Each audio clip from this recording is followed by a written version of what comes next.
चांदनी रातों में चांदी के चमक से चाशनी पियावा चकैले बा।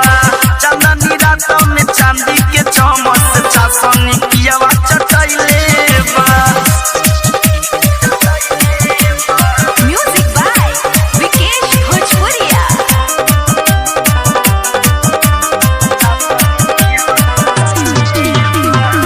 जो समय अखियों से निंदिया भागल हो, दोनों जनी रात भर रही जागल हो।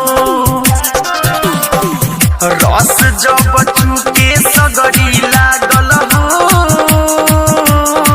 लस लस देहिया करी लागल हो।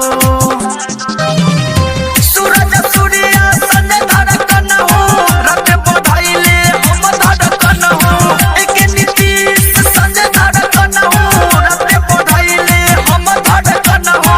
मुँह में राजा अटकैले बा। चांदनी रातों में चांदी के चमक से, चांदनी रातों में चांदी के चमक से चाशनी पियावा चकैले बा। चांदनी रातों में चांदी के चमक से चाशनी पियावा चकैले बा।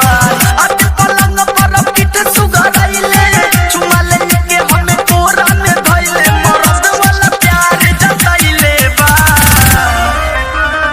चांदनी रातों में चांदी के चमक से, चांदनी